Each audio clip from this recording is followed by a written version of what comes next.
Bismillahirrahmanirrahim.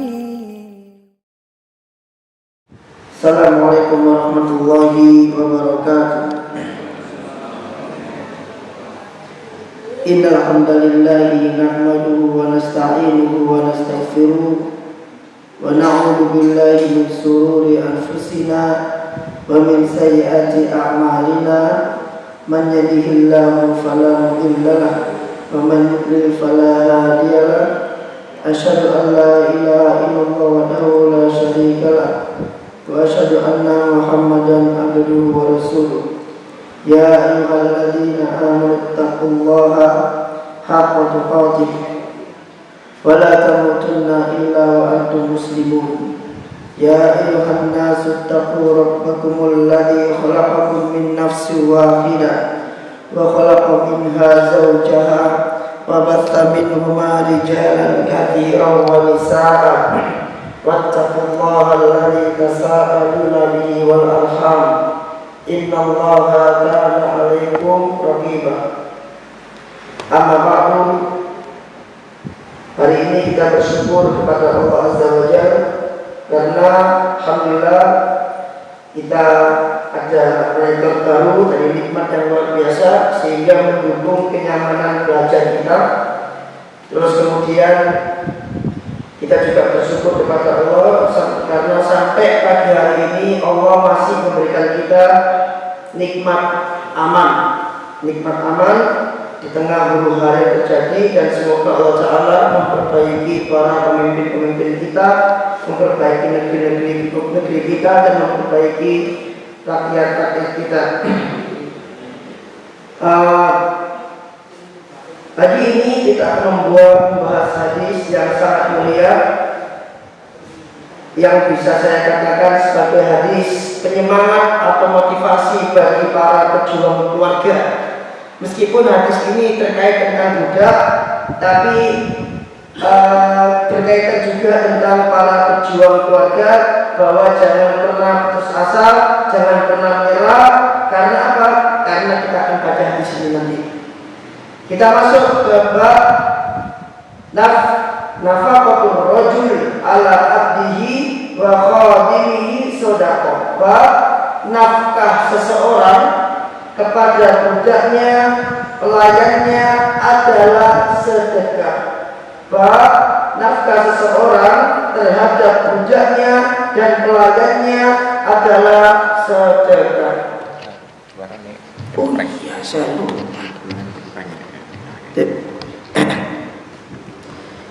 Al-Imam Bukhari rahimahullah mengatakan, haddatsana Ibrahim bin Musa qala akhbarana Baqiyah qala akhbarani Bakhir ibn Sa'ad dari Khalid bin Ma'ad anil Miqdam sami'an Nabiyya sallallahu alaihi wasallam yaqulu, bahwasanya Miqdam mendengar Nabi sallallahu alaihi wasallam bersabda, Ma'ab anta nafsaka, apa-apa yang engkau nafkahkan terhadap dirimu, apa-apa yang engkau beri makan terhadap dirimu, fahuwa shadaqah, maka itu adalah sebuah sedekah.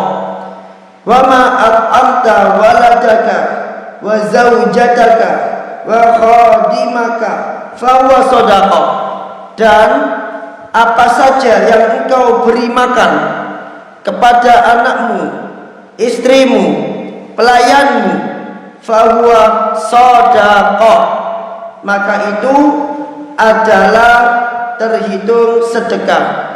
Jadi makanan yang kita makan itu dianggap sedekah. Makanan yang kita berikan kepada anak-anak kita itu adalah sedekah. Makanan yang kita berikan kepada istri kita itu juga adalah sedekah. Makanan yang kita berikan kepada pelayan kita itu adalah sedekah. Hadis ini para jamaah itu terkait tentang khodim, tentang budak, tentang pelayan. Tapi ternyata satu paket dengan istri dengan anak, dan dengan diri kita. Sebagaimana pada pertemuan yang lalu sudah saya jelaskan bagaimana sebuah hadis terkadang kita bisa tarik kepada lingkup yang lain karena menghadapi persoalan yang sama. Kemudian kita baca penjelasan Syekh terkait hadis ini. Baik. Ini dia.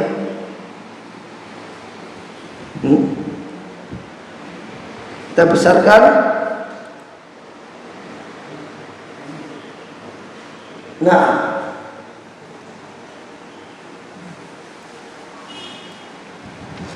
ma yukhadu min hadal hadis, apa yang bisa kita ambil pelajaran dari hadis ini. Jadi kita baca, kita artikan, kita akan berusaha secepat mungkin. Dalilun ala bayani syai'in min fadail Islam wa hasini. Hadis ini menunjukkan kepada kita, menjelaskan kepada kita tentang keutamaan Islam dan kebaikan-kebaikan Islam. Wa dzalika annama anfaqtahu ala nafsika minal ma'kali wal mashrabi wa nahwi dzalik mimma tuntafi'u bihi yakunu laka fihi shadaqah. Hal itu disebabkan apa saja yang engkau nafkahkan terhadap dirimu dari makanan, minuman, dan yang lainnya dari segala hal yang bermanfaat untuk dirimu, maka itu menjadi sedekah. Artinya mendapatkan pahala. Padahal kalau kita pikir makanan itu hukumnya apa? Wajib, sunnah, atau mubah? Hah? Mubah. Apa definisi mubah? Boleh-boleh saja. Itu definisi secara bahasa. Mubah secara hukum fiqh, secara usul fiqh adalah ma la yu'jaru fa'iluhu wa la yu'aqabu fa'iluhu wa la yu'aqabu tarikuhu. Apa-apa yang pelakunya tidak mendapatkan pahala kalau dia melakukan, dan kalau dia meninggalkan la yu'aqab, tidak mendapatkan dosa. Jadi kalau panjenengan tidak makan tidak dosa, kalau panjenengan makan tidak berpahala. Tapi menurut hadis ini, apa yang panjenengan makan itu terhitung sedekah. Bagaimana itu? Nanti dijelaskan oleh Syekh di sini. Wa hakadha ma anfaqtahu ala man tahta yadika min zaujatin wa banin wa khadimin wa mamlukin laka fihi shadaqat. Demikian juga apa yang engkau infakkan kepada orang yang berada di bawah tanggunganmu dari istri, anak, pelayan, budak milikmu, maka itu juga terhitung sedekah. Kapan? Ini Pak, yang sering kita ulang-ulang. Wa hadza yahtaju ilan niyah. Dan ini semua butuh kepada niat. Ini semua butuh kepada niat. Artinya memberi makan untuk diri sendiri agar menjadi pahala butuh kepada niat. Memberi makan untuk istri butuh kepada niat, sesuai dengan niatnya. Memberi makanan untuk anak sesuai dengan niatnya. Jadi kalau panjenengan cuman sekedar mencari nafkah tanpa ada niat, maka itu tidak terhitung sebagai ibadah atau sedekah. Demikian juga ketika panjenengan pulang kerja memberikan terang bulan, es teler atau apapun itu, biar ini rek anakku suka, ini anakku suka, ini istriku suka, biar dia kenyang, tanpa ada niat untuk Allah Azza wa Jal, maka itu tidak berbuah apa-apa, hanya sekedar mengenyangkan saja. Wa hadza yahtaju ila niat, dan ini butuh kepada niat. Annaman anfaqtahu ala nafsika ayyuhal muslim wa ala ahlika wa ala mamlukika wa alal ajiril khadim wal qaribil ba'id, yaitu bahwasannya apa yang engkau infakkan kepada dirimu wahai para muslim, dan kepada keluargamu, dan kepada budakmu, dan kepada pekerjamu, pelayanmu, dan kepada kerabatmu, dan kepada orang-orang yang jauh, itu semua membutuhkan niat. kullu ma anfaqtahu falaka fihi shadaqat, maka semua yang engkau infakkan itu akan menjadi sedekah. Kita lewat di sini. Wa min rahmatillahi tabaraka wa ta'ala, dan di antara rahmat Allah tabaraka wa ta'ala bil muslimin wal muslimat, kepada orang-orang muslim dan orang-orang muslimat, wa yahtaju hada ilan niyah, dan ini butuh kepada niat. Nah ini Pak, apa maksudnya? Apa maksudnya? Dijelaskan di sini. Yakni an tanwiyahu niyatan ammatan fi kulli ma anfaqta min malika fi wujuhil halal, yaitu engkau meniatkan dengan niat secara umum kepada semua yang engkau infakkan dari hartamu, fi wujuhil halal, dari harta yang halal. Wa min dalikal mat'amu wal mashrabu wal maskanu wal markabu tahtasibuhu. Nah ini Pak, dan diantaranya adalah makanan, minuman, tempat tinggal, markab, apa ini, kendaraan. Tahtasibuhu falaha fihi shadaqatun jariyah, yang engkau niatkan karena Allah, maka itu menjadi sedekah jariyah. Jadi panjenengan nggak perlu merasa lelah. Ya memang lelah dohirnya, tapi panjenengan harus punya prinsip. Karena orang itu Pak, dia butuh motivasi, dia butuh tekad untuk bisa semangat dalam mengerjakan kewajiban dia. Kalau seseorang itu nggak punya motivasi, nggak punya tekad, nanti dia lemes dalam mengerjakan kewajiban tersebut. Orang yang punya prinsip, punya tekad, dia tidak akan lemes ketika sholat misalkan. Padahal dia pulang kerja dan dengar adzan dan dia diharuskan untuk bangun dari tidurnya, berangkat ke masjid dan sholat. Tapi kalau orang punya motivasi, apa motivasi dia sholat? Oh iya, aku sholat karena aku ingin berterima kasih kepada Allah Azza wa Jalla. Kalau aku nggak sholat, kalau aku malas, berarti aku nggak terima kasih sama Allah Azza wa Jalla. Karena sholat itu bentuk syukur, sholat itu bentuk terima kasih. Para ulama mengatakan wa min syukrillah as-sholat, dan di antara bentuk syukur kepada Allah itu adalah sholat. Dan Sufyan kalau nggak salah mengatakan, barang siapa yang sholat faqad syakarallah, siapa yang sholat maka sungguh dia telah bersyukur kepada Allah Azza wa Jalla. Berarti aku harus bersyukur kepada Allah, aku harus terima kasih kepada Allah. Maka dia berangkat sholat untuk berterima kasih kepada Tuhannya yang telah memberikan dia semua nikmat yang ada sampai detik itu. Berarti ada motivasi. Nah demikian juga dengan bekerja. Apa motivasinya? Harus selalu diingat, apa yang aku lakukan ini adalah sedekah untukku, pahala sedekah jariyah untukku yang mengalir di akhirat, dan ini karena Allah Azza wa Jalla. Sekarang kalau misalkan nggak ada niat Pak, apa yang terjadi? Perhatikan ucapan Ibnul Mubarak, ucapan Ibnu Ajlan. Afan, kok salah-salah ini? Mana ini ya?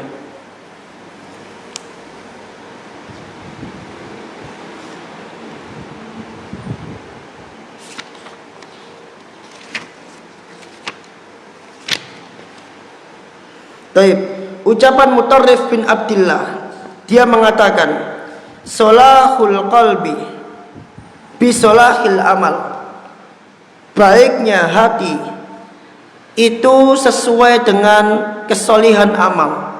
Solihnya hati itu sesuai dengan solihnya amal. Wasolahul amal bisolahin niyah, dan solihnya amal itu sesuai dengan solihnya niat. Berarti kebaikan amal itu ditentukan dengan kebaikan niat. Dan juga ucapan yang lain, yaitu dikatakan di sini bahwasanya tidak ada amal, apabila seseorang tidak ada niat, maka tidak dianggap baginya amalan. Dan dianggap adanya amalan manakala dia ada niat dan isobah. Apa itu isobah? Yaitu mentaati atau sesuai dengan sunnah. Itu adalah ucapan Ibnu Ajlan. Ibnu Ajlan mengatakan, la yasluhul amal illa bi thalathatin. Tidak akan soleh suatu amal, berarti pekerjaan panjenengan itu tidak akan dianggap soleh kecuali memenuhi 3 hal. Yang pertama, takwa Allah. Panjenengan bertakwa kepada Allah ketika bekerja. Apalagi kok di pabrik, butuh takwa kepada Allah. Karena pabrik itu campur baur. Kalau nggak takwa sama Allah, maka dia lerak sini, lerak sana, berangkat ke pabrik semangat sekali. Motivasinya apa? Ada cewek. Begitu. Nggak takwa kepada Allah Azza wa Jal. Berangkat ke pabrik semangat. Motivasinya apa? Bisa hahi sama cewek. Akhirnya terjadi hal-hal yang tidak diinginkan, perselingkuhan dan lain sebagainya. Itu tidak menjadi hal yang tabu di sebuah pabrik atau tempat-tempat yang lainnya. Maka amal ini biar soleh, maka yang pertama, yang beramal ini harus takwa kepada Allah. Yang kedua, wan niyatul hasanah. Niatnya harus baik. Pagi ini mungkin libur, besok mulai bekerja, bangun pagi, sholat subuh pulang ke rumah, mandi, makan, bismillah. Ya Allah, berkahilah pagiku. Aku bekerja untukmu ya Allah, untuk mentaati perintahmu ya Allah, untuk mencari nafkah untuk anak istriku. Maka jadikan ini sebagai ibadah. Itu niat. Jadi kadangkala orang itu tidak dibalas amal solehnya oleh Allah. Kenapa? Karena dianggap rutinitas. Karena rutinitas akhirnya lupa niat. Kayak siapa? Kayak puasa Ramadan. Karena sudah rutinitas akhirnya dianggap biasa. Padahal setiap kebaikan itu harus dijadikan spesial bagi diri seorang muslim. Nah ini bagus ini, ucapan ini. Setiap kebaikan itu harus dijadikan spesial. Sesuatu yang spesial itu akan dipersiapkan dengan sebaik mungkin.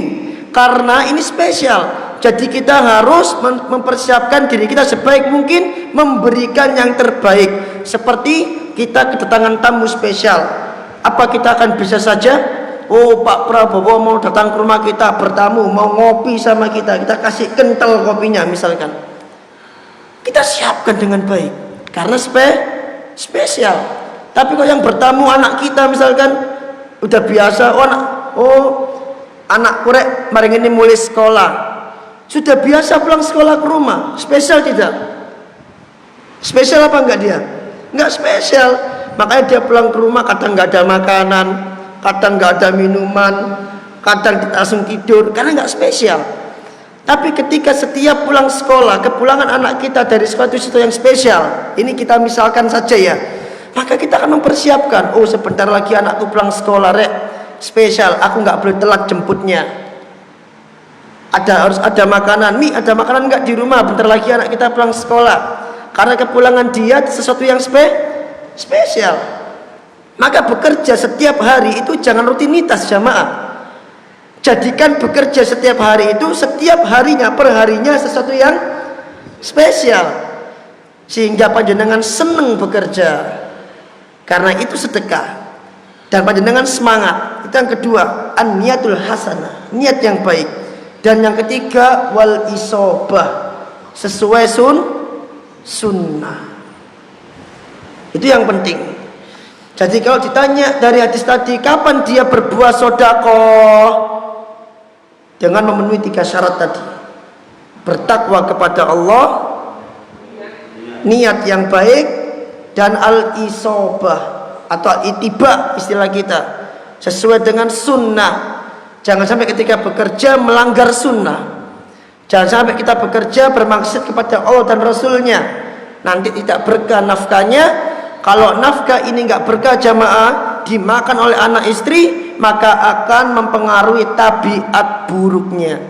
Seorang tetangga datang ke rumah saya mengadu kepada zauja saya tentang hutang yang dia punya.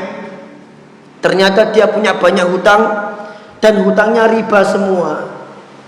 Hutangnya riba semua, dia mengadu tentang kesulitan ekonomi dia. Kemudian dia juga mengadukan tentang anaknya. Anaknya nggak bisa ngaji. Anak pertama yang dipondokkan itu kalau tiap pulang pondok jarang sholat, suka bentak orang tua. Akhirnya dia nyeletuk, "Mi, apa ini gara-gara saya transaksi riba ya?" Istri saya cerita ke saya bilang, "Betul. Rizki yang haram itu bisa merubah akhlak seseorang, berpengaruh kepada akhlak seseorang. Sebagaimana rizki yang berkah itu juga berpengaruh kepada akhlak seseorang." Itu faktor, salah satu faktor dari sekian banyak faktor. Kalau rizki dia haram dari yang riba misalkan, dimakan oleh anak istrinya, maka ini merubah perangai anak istri tersebut. Dia nggak nurut, dia nggak soleh. Jadi pentingnya al-isobah tadi itu sesuai dengan sunnah. Jangan sampai ketika bekerja itu kita bermaksiat kepada Allah dan Rasulnya. Baik, kita lanjutkan. Wa hakadha idza qaddamta ihsanan taktasibu fihi al-ajra indallahi tabaraka wa ta'ala. Demikian pula apabila engkau telah mengamalkan suatu kebaikan yang engkau berharap dalam mengamalkan tersebut al-ajra indallah, pahala di sisi Allah tabaraka wa ta'ala, maka akan berbuah pahala. Wa fil hadis, dalam sebuah hadis, la ajra illa an hisbah, tidak ada pahala kecuali dia berharap kepada Allah.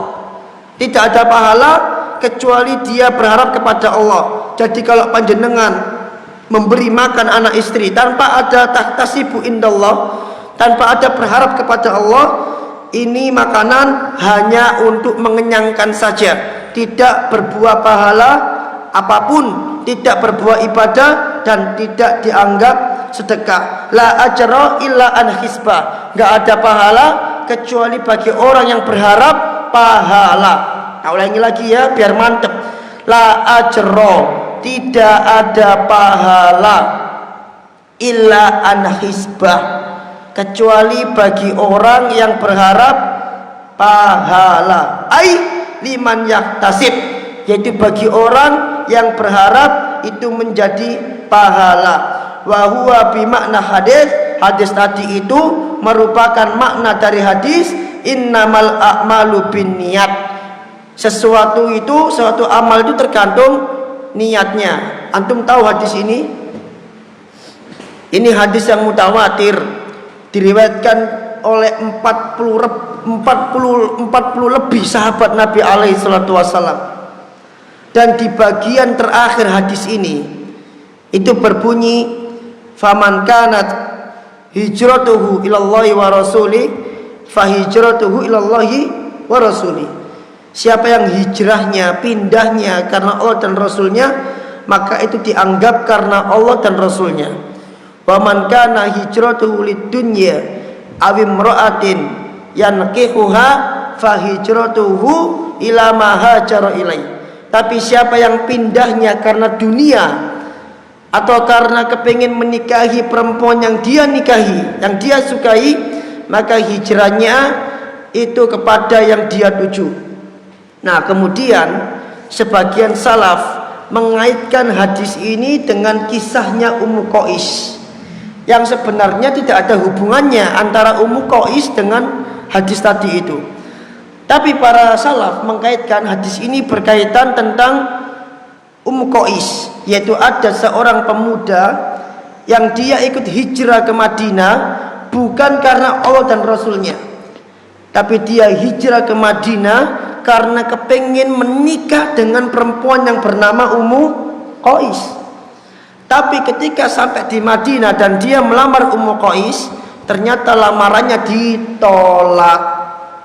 Lamarannya ditolak, sehingga akhirnya pemuda ini dikenal dengan nama Muhajir Ummi Qais.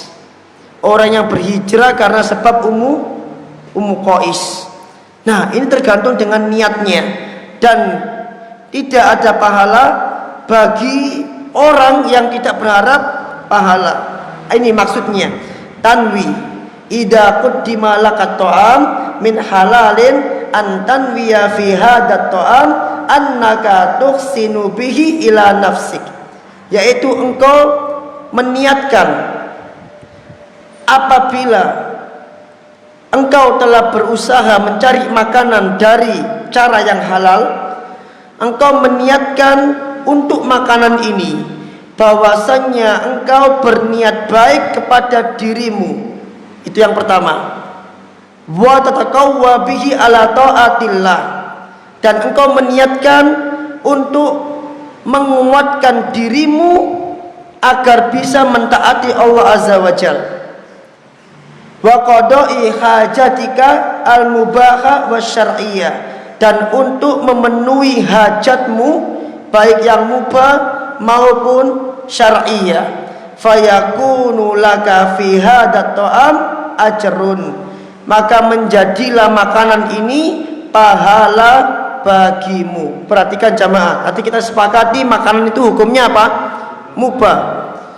Dimakan enggak dapat pahala, enggak dimakan enggak dapat dosa. Tapi makanan ini bisa berbuah pahala manakala dia diniatkan untuk ibadah, untuk sedekah, untuk Allah Azza wa Jalla. Nah, sekarang pertanyaannya, apa sih bentuknya niat kepada Allah Azza wa Jalla itu? Nah, ini dijelaskan di sini. Antum perhatikan, yang pertama dikatakan niat untuk Allah agar makanan itu menjadi sedekah. Yang pertama, engkau berniat untuk berbuat baik kepada dirimu. Itu yang pertama. Yang kedua, engkau berniat agar dengan makanan itu engkau menjadi apa? Kuat, sehingga bisa melaksanakan ketaatan kepada Allah. Jadi Pak, kalau kita makan agar kenyang, pahala enggak ini? Tidak. Lapar, nasi padang dulu 12.000, kita makan sampai kenyang, enggak ada pahalanya itu, cuman dapat apa? Kenyang toh. Tapi lapar, kita nasi padang dulu 12.000, biar nanti ketika baca Quran kita kuat, pahala itu. Kita makan dulu nasi padang 12.000, biar nanti ketika kerja bakti masjid kita kuat, pahala. Paham nggih? Ayo mlok kerja bakti. Lho lha apa Ustaz? Enak ono sego padange, ora oleh pahala. Ora oleh pahala. Soalnya kerja bakti gara-gara ono sego padang. Gitu. Nah, enggak oleh pahala. Karena niatnya bukan untuk Allah Azza wa Jalla. Jadi yang kedua, meniatkan dengan makanan ini agar kita menjadi kuat untuk mentaati Allah Azza wa Jalla. Dan yang ketiga, engkau meniatkan dengan makanan ini untuk memenuhi kebutuhan hajatmu, baik yang sifatnya mubah ataupun yang sifatnya syar'iyah. Maka ma'asyiral muslimin, kalau ini panjenengan lakukan, maka 24 jam panjenengan bisa dikatakan ibadah. Ngoten. Bekerja sekian jam itu ibadah semua. Ya toh? Pulang bekerja panjenengan mandi itu bisa jadi ibadah. Kemudian panjenengan berpakaian itu bisa menjadi ibadah. Kok bisa? Iya, panjenengan dengan pakaian itu meniatkan untuk menutupi aurat. Ada niatnya loh ya. Bukan sekedar berpakaian, tapi ada niatnya. Kemudian panjenengan tidur malam dari jam 9 sampai subuh, itu semuanya terhitung ibadah tiap detiknya. Kapan? Ketika panjenengan meniatkan tidur itu untuk ibadah. Sekarang saya tanya, meniatkan tidur untuk ibadah. Itu gimana maksudnya?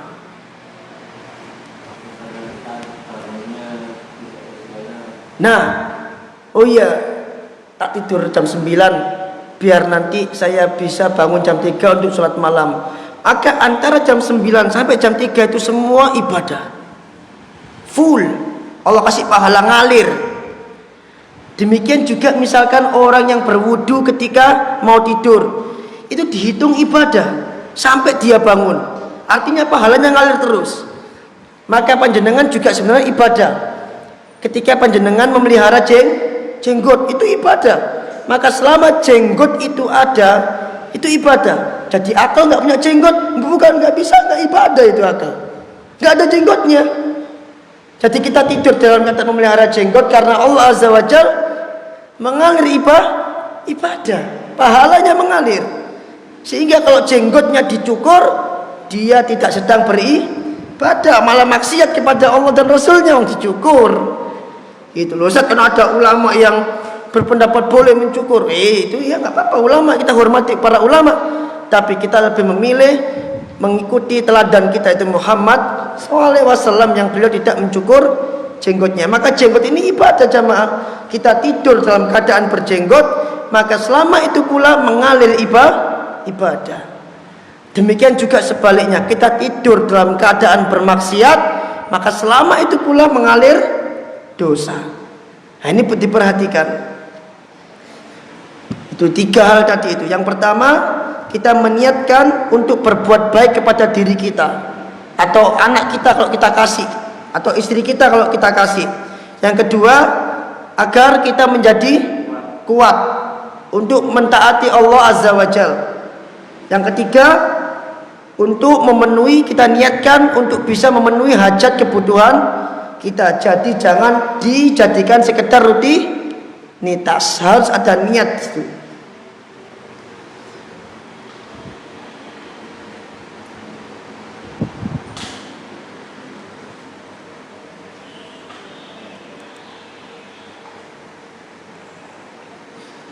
Nah ini kata Syekh, wa hakada kullu man akala min ma'idatika wa kullu man syariba mimma kasabat yadu min kasabat yaduka laka fihi ajrun.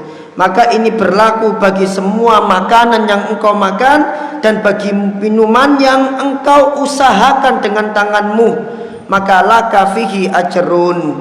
Itu semua berbuah pahala. Dan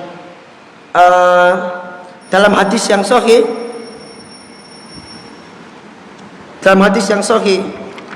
dari Nabi sallallahu alaihi wasallam,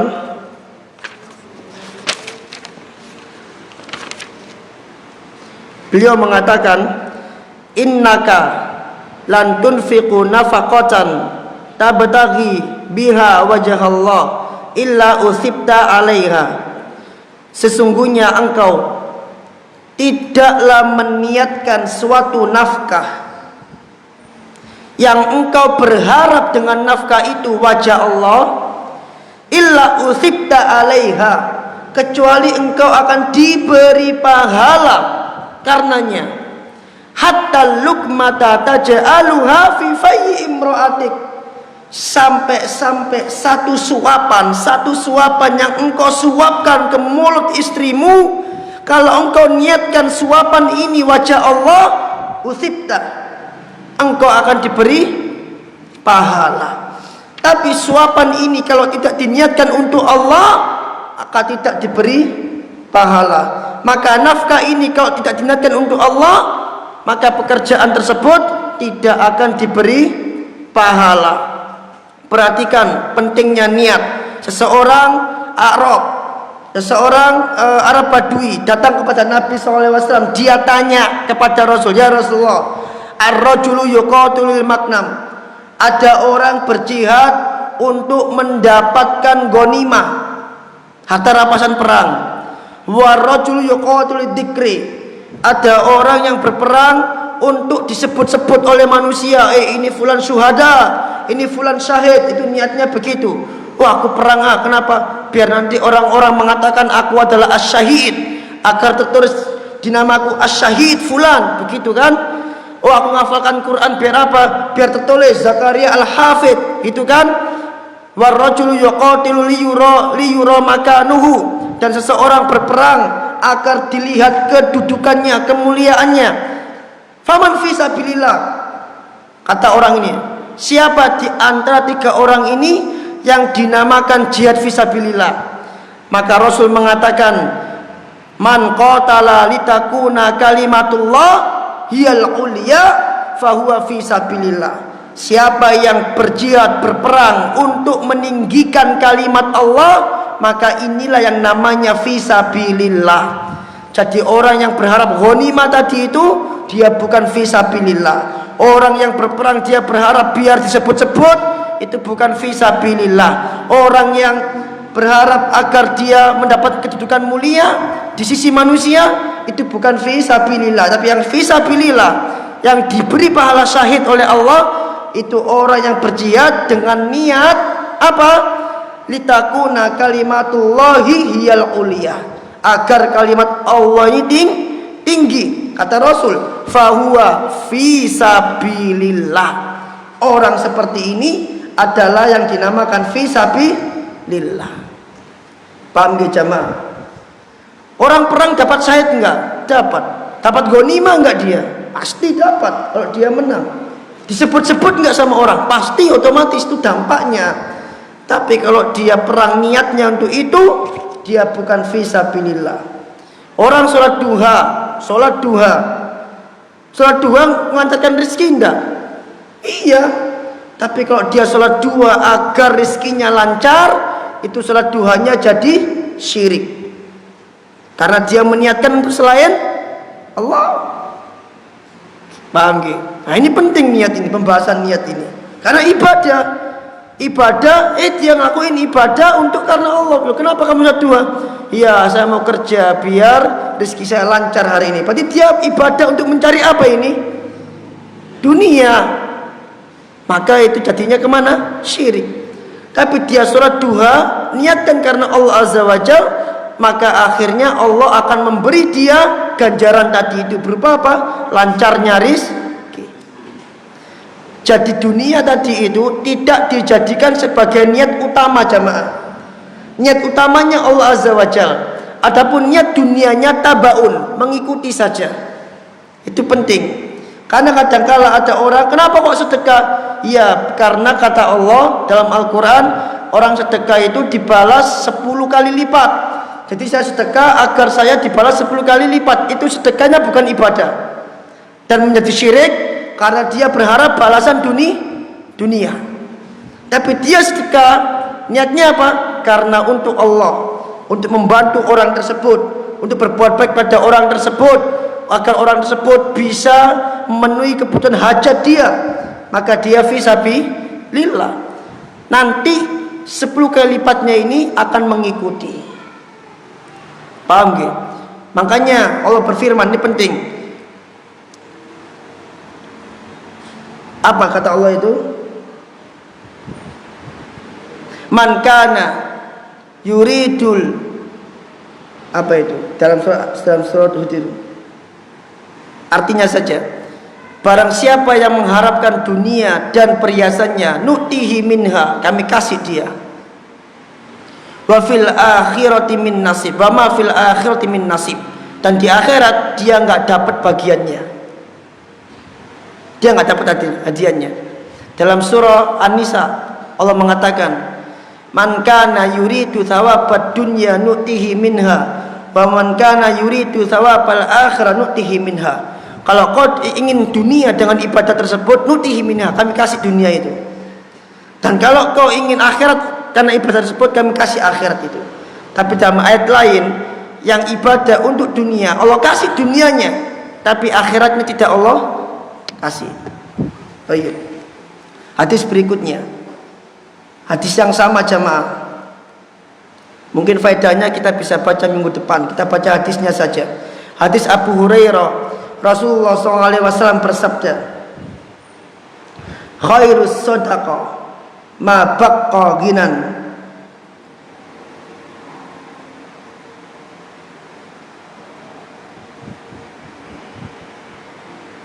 sebaik-baik sedekah adalah apa-apa yang dengan sedekah itu menjadikan manfaat untuk pemiliknya dan menjadikan orang yang ditinggalkan itu tercukupi. Itu sebaik-baik sedekah. Wal yadul ulya khairun min yadis sufla, dan tangan di atas lebih baik dibanding tangan di bawah. Wabda biman ta'ulu, mulailah dari orang yang menjadi tanggung jawabmu.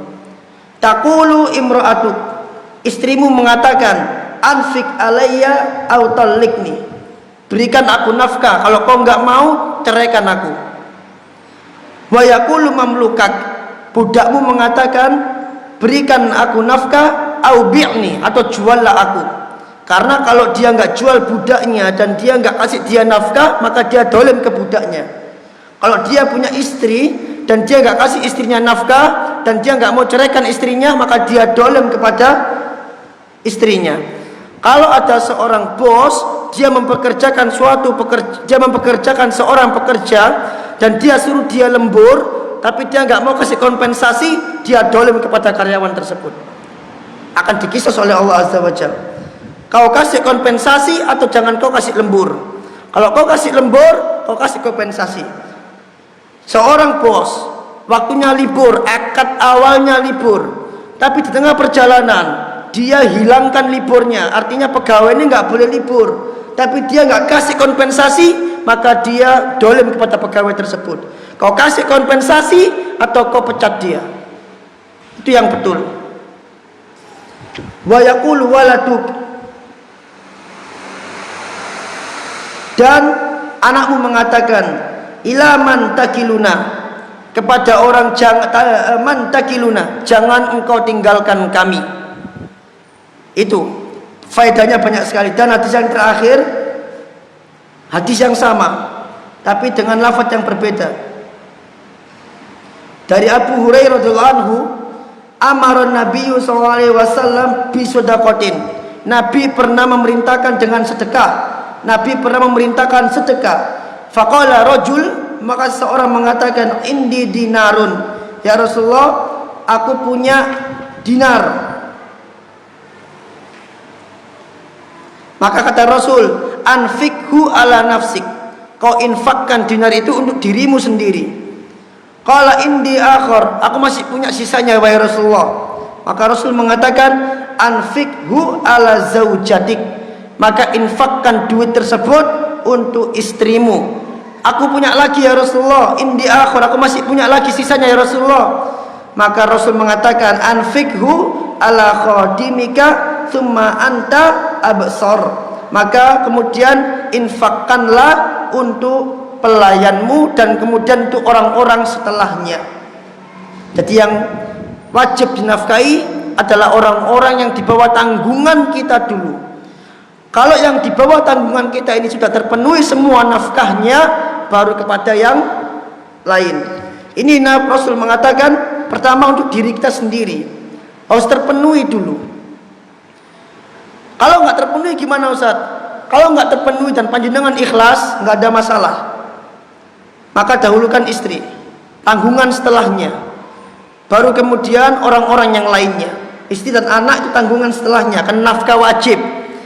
Adapun orang tua, ini tidak wajib seorang anak menafkahi orang tua.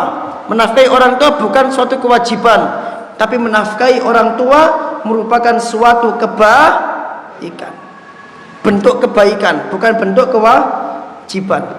Paham jamaah? Karena yang diwajibkan itu menafkahi anak dan istri, karena itu bagian dari akad nikah. Adapun orang tua itu bukan merupakan suatu kewajiban, tapi merupakan suatu kebaikan. Tapi bagi kita, bagi saya anggap itu merupakan suatu kewajiban. Thayyib. Mungkin itu yang bisa saya sampaikan jamaah. Gak apa-apa ya. Monggo yang mau bertanya. Sebenarnya masih ada faedah yang sangat panjang, tapi biar tidak siang-siang, barangkali ada yang mau bertanya akan terkait hal ini. Ya, silakan. Siapa dulu yang ngacung tadi itu? Silakan Pak Arti.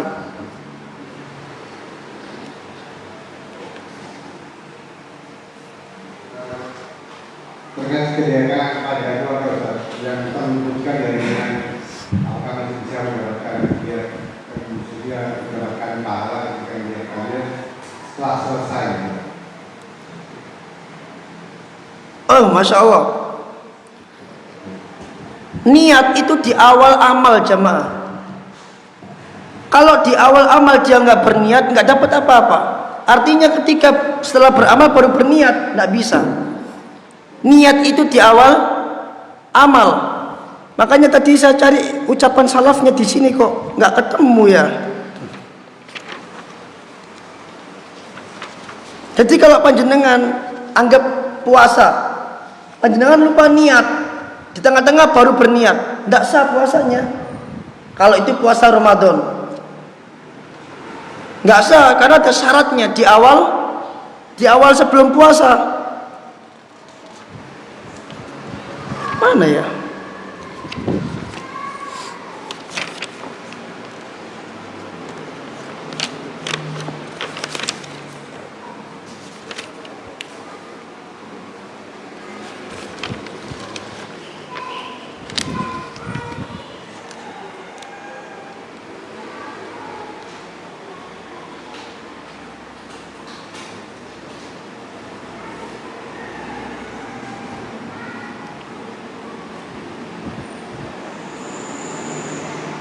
Nah ini dia, alhamdulillah ketemu. Ucapan Ibnu Mas'ud radhiyallahu anhu. La yanfa'u qaulun illa bi amalin.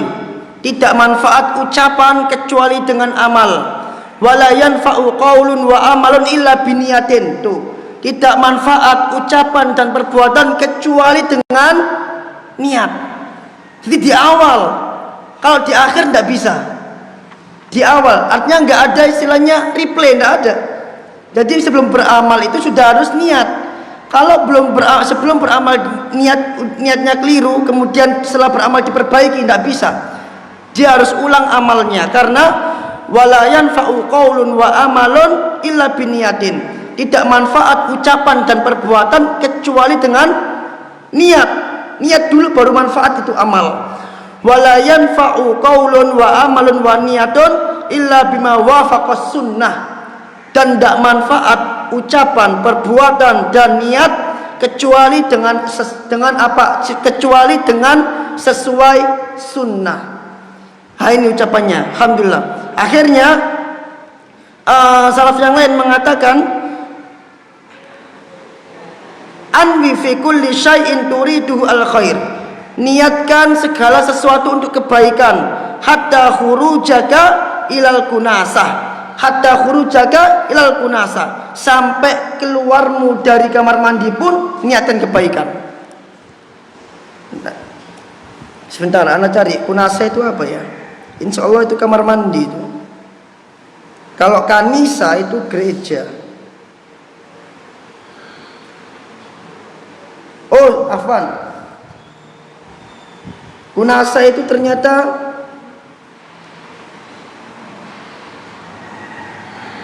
bersih-bersih, membersihkan. Sampai engkau selesai dari bersih-bersih pun engkau niatkan dengan kebaikan. Jadi jawaban yang tadi, kalau orang beramal kemudian setelah beramal dia baru oh ya udahlah itu untuk sedekah saja, ya itu nggak boleh. Ya kalau mau berharap ya semoga saja diberi pahala, semoga saja. Tapi kalau kita bicara hukum aslinya, itu sebelum beramal ini untuk sedekah. Gitu nggih. Wallahu alam. Waalaikumsalam. Tentang penjelasan tadi Pak Ustaz menunjukkan apapun yang kita lakukan akan menjadi sedekah atau amalan kalau diniatkan, baik mulai awal kita tidur sampai kita bangun lagi. Pak Ustaz dengan semacam itu. Yang kan awalnya kita berniat tak ada berniat, tapi setelahnya itu kan rutinitas, daripada kan menjelaskan rutinitas. Iya. Akhirnya kan terlupa niat itu. Tapi kita sudah awalnya itu sudah berniat, semuanya itu niat. Mulai dari mau tidur kita berwudu, berdoa sampai bangun. Tapi setelahnya itu kan seperti rutinitas kita sehari-hari. Apakah itu sudah terhitung niat Pak Ustaz? Soalnya awalnya kan sudah niat. Tapi setelah itu kan kita kadang-kadang kita lupa Pak Ustaz. Jadi seperti Pak Adi tanyakan kan, kadang manusia itu kan bilang atau lupa, baru ingat setelah kita menjalankan. Apakah itu juga bisa terhitung pahala? Jazakallahu khairan. Kita berharap itu terhitung pahala. Kita berharap itu terhitung pahala karena kita berharap rutinitas sehari-hari itu adalah rangkaian dari satu bentuk ibadah, yaitu bekerja. Itu adalah bentuk ibadah. Bentuk ibadahnya adalah bekerja. Kemudian kita lakukan setiap hari. Maka kita berharap setiap harinya ini merupakan satu rangkaian ibadah. Tapi lebih afdolnya apa? Kita perbarui niat agar apa? Agar lebih mantap. Ini sama seperti dengan puasa tadi itu. Dia menjadi rutinitas karena 30 hari. Ya kan? Maka sebagian ulama mengatakan cukup berniat di hari pertama Ramadan saja, sehingga kalau seandainya hari kedua, hari ketiga lupa niat dan tidak berniat, itu nggak ada masalah karena sudah berniat di awal Ramadan.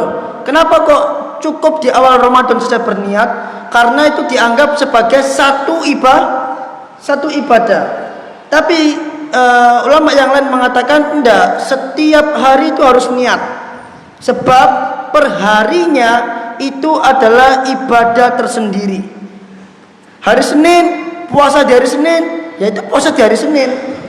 Besok Selasa puasa lagi, yaitu puasa untuk hari Selasa. Ibadah tersendiri. Maka dari sini kita berharap dengan satu niat itu bisa mengcover semuanya. Tapi kadang-kala itu tadi yang saya katakan, kalau tidak diniatkan setiap hari, maka tidak akan menjadi hal yang spesial. Tidak akan menjadi hal yang spesial, hanya sekedar kerja lagi. Bahkan kadang ngeluh, aduh pegel rek kudu kerja maneng. Tapi kalau setiap hari diniatkan, itu beda urusannya. Ada motivasi, ada tekad di situ, dan tentunya ada keberkahan. Jadi kalau saran saya itu diniatkan. Sama juga mengajar rutinitas, gitu kan? Tapi kalau kita nggak niatkan dari rumah, maka mengajar ini nanti nggak akan berkualitas. Karena hanya sekedar menjadi rutinitas saja, biasa saja. Sama seperti ini yang saya katakan juga contoh lain. Berapa banyak di antara panjenengan yang hafal ayat inna akramakum indal atqakum? Orang yang paling mulia di sisi Allah adalah orang yang bertakwa. Ini ayat sebenarnya spesial. Tapi panjenengan anggap ini ayat biasa saja. Nggak ada yang spesial, panjenengan hafal, udah biasa, nggak ada yang asyik dari ayat ini. Sehingga apa akibatnya? Panjenengan biasa-biasa saja, nggak ada peningkatan di amalnya. Padahal tertulis yang paling mulia yang bertakwa. Panjenengan hafal, tapi panjenengan di amalnya biasa-biasa saja, tidak berusaha untuk menjadi paling mulia. Padahal panjenengan itu dengar setiap hari, setiap Jumat malahan, setiap ceramah malahan. Kenapa? Karena itu rutinitas. Oh ayat ini lagi, oh ayat ini lagi, ayat ini lagi. Akhirnya jenuh dengan ayat itu tersebut. Tapi para sahabat itu menjadikan setiap ayat itu spesial bagi mereka, sehingga ketika ada ayat itu mereka langsung semangat, membara semangat mereka, karena mereka menjadikan itu sebagai sesuatu yang spesial, gitu loh. Sama orang pergi ke Mekah, pergi pertama spesial karena pertama kali nangis. Tapi udah kalau tiap hari ke Mekah biasa, ndelok Ka'bah kotak ngono tok, nggak nangis sudah, karena udah biasa, udah rutinitas. Ya itu bedanya. Jadi maksud saya, jadikan setiap hari ini spesial, bukan sebagai rutinitas saja. Kalau spesial, maka panjenengan akan melakukan yang terbaik, dan tentu didorong dengan gairah atau semangat, karena ini spesial. Sama seperti yang ke Ka'bah tadi itu, naik umroh pertama kali nangis, terharu, pergi ya kangen.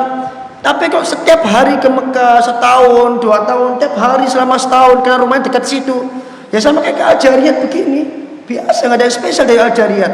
Beda kalau panjenengan safar pindah ke desa lama sekali, lalu mampir ke Surabaya, maka Al-Jariyat ini sebagai bentuk penyegar dahaga, spesial banget. Tapi kalau panjenengan nggak pernah ke desa, tiap hari maghrib ke Al-Jariyat, isya ke Al-Jariyat, biasa saja Al-Jariyat ini, karena rutinitas. Jadi ketika kerja tadi menjadi rutinitas, biasa nanti jadinya kurang berkualitas, kurang greget. Tapi kalau panjenengan jadikan kerja itu spesial, diniatkan setiap hari, diniatkan, maka ini menjadi pekerjaan yang spesial buat panjenengan. Kan ini spesial, maka aku gak boleh gagal. Aku harus melakukan yang terbaik, dengan persiapan yang terbaik, dengan hasil yang terbaik, dengan doa yang terbaik, dengan semangat yang terbaik, semua serba terbaik. Itu yang dilakukan oleh para sahabat. Ya, saya kasih satu contoh sebelum saya mengakhiri majelis. Ketika Rasul alaihissalam ingin memberikan bendera Khaybar, Rasul mengatakan, la u'tiyanna rayata ghadan rajulan yuhibbullaha wa rasulahu wa yuhibbuhullahu wa rasuluh. Besok aku akan berikan bendera perang ini kepada seseorang yang orang ini cinta Allah dan Rasulnya, dan Allah dan Rasulnya cinta sama dia. Artinya orang yang dapat bendera ini sudah distempel sama Nabi, ini orang yang pasti punya cinta yang jujur kepada Allah dan Rasulnya, dan Allah dan Rasulnya pasti cinta sama dia. Lihat apa para sahabat, maka para sahabat satu pun gak ada yang pulang. Mereka melean di depan pintu Nabi SAW. Apa yang mereka inginkan? Dapat bendera itu. Itu semangat beramal dia. Karena bagi mereka yang mendapat bendera ini adalah orang yang spesial. Maka mereka harus berusaha untuk mendapatkan yang spesial tersebut. Itulah sahabat. Jadi ayat inna akramakum indal atqakum itu udah berlalu, udah sering sahabat dengar. Udah sering, bahkan ditanyakan nanti di hadis di hadis sebelumnya yang kita pelajari pernah ditanya oleh sahabat, ya Rasul, akramun nas, siapa orang paling mulia? Rasul mengatakan akramun nasi atqakum, orang paling mulia itu yang paling bertakwa dari kalian. Sahabat tak tahu itu, tapi semangat dia yaitu untuk menjadi orang yang paling mulia. Aku nggak oleh kalah karo iki, aku nggak oleh kalah karo iki. Sehingga amalan mereka, amalan para sahabat itu setiap harinya spesial, bukan rutinitas. Pasti ada hal yang spesial yang mereka lakukan di hari itu, pasti itu. Paham gak? Jadi ini yang saya maksud, jangan jadikan amal, iya memang amalnya hanya rutinitas, tapi kita ubah motivasinya menjadi tiap harinya adalah spesial, sehingga kita enjoy bekerja, kita aktivitas juga enjoy, karena itu adalah spesial buat kita, gitu loh. Nikah pertama spesial, nikah kedua masih spesial. Kalau bolak-balik nikah cerai udah nggak spesial lagi. Ya. Contoh lain, antara orang yang sering berzina dengan orang yang nggak berzina, apa kata para ulama? Orang yang sering berzina itu Allah akan cabut kenikmatan hubungan dengan istrinya, karena udah rutinitas dia berzina, udah rutin. Sehingga ketika dia bergaul dengan istrinya, nothing, nggak ada yang spesial, podo aja sama yang perempuan yang lain, dia udah biasa zina. Tapi kalau orang yang menikah, yang sebelumnya belum pernah berzina, kemudian dia menikah karena ingin menjaga kehormatan dirinya, maka ketika dia berhubungan dengan istrinya, ini spesial. Dia baru merasakan itu, karena sebelumnya dia nggak pernah merasakan. Itulah spesial. Jadi ketika zina menjadi rutinitas, maka nggak spesial lagi. Ketika orang sudah rutin melihat aurat, maka istrinya akan dilihat jelek itu. Istrinya cantik, tapi ketika dia rutin melihat aurat perempuan lain, maka ini istrinya tidak menjadi spesial. Justru dia akan mengatakan orang lain lebih cantik dibanding istrinya. Padahal tidak. Tapi kenapa dia mengatakan orang lain lebih cantik dibanding istrinya? Karena istrinya nggak spesial lagi, dia udah rutin melihat aurat. Tapi kalau orang terbiasa menundukkan pandangan, maka istrinya ini spesial. Karena dia tidak melihat aurat perempuan lain, sehingga dia tidak membandingkan antara aurat istrinya dengan aurat perempuan lain. Intinya kalau rutinitas itu akan menjadi biasa nanti, nggak berkesan sama sekali. Tapi kalau panjenengan membuatnya menjadi sesuatu yang spesial, maka dia akan berkesan. Setiap harinya akan berkesan. Itu juga diajarkan di tentara.